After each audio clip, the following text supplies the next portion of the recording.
Ayun, magandang tanghali ho. Yan, yan may kasama ko. Kasama ko naman yung isa naming aso. Talaga yung pinakamasipag na sumama sa akin. Yan, pupunta po tayo ngayon sa bundok. Kasi papahila ko po yung inani kong mais. Sayang din kasi umulan. Ay, mababasa lang sa bundok. Masira.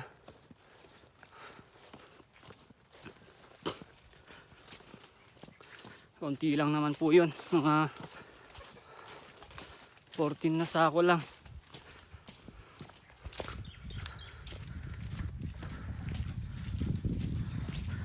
Na sako na hindi pa na tracer. Ayun yung kasama ko. Yung isa po naming aso. Sipag talaga sumama sa akin yan. Kahit mag-isa lang siya. Kahit maulan. Yung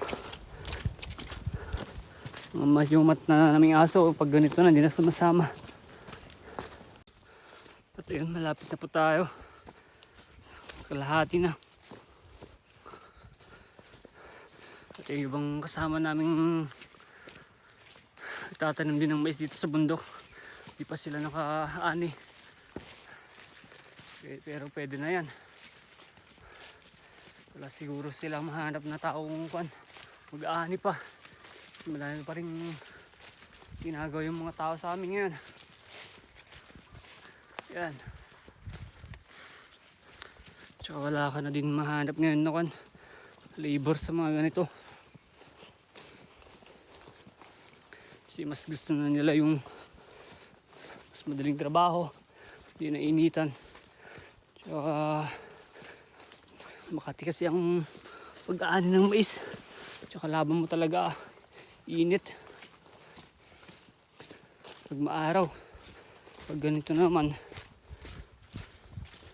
putik. Yun po talaga ang kalaban mo para sa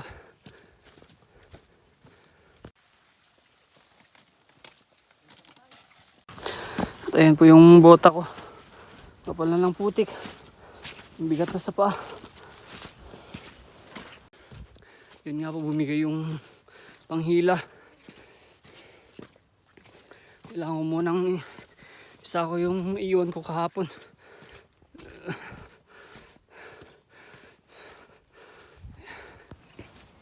Yan po. Ito yung hindi ko na isa ko kahapon. Dalawa ito. Sana hindi ko nakita. Ito yung isa pa.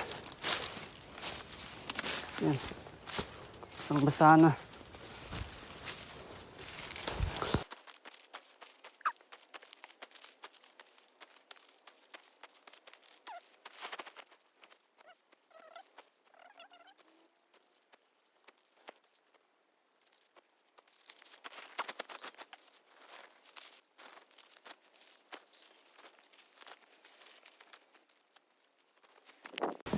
Yan, pauwi na po kami. So, pauwi na kami ng aso ko. Tapos na.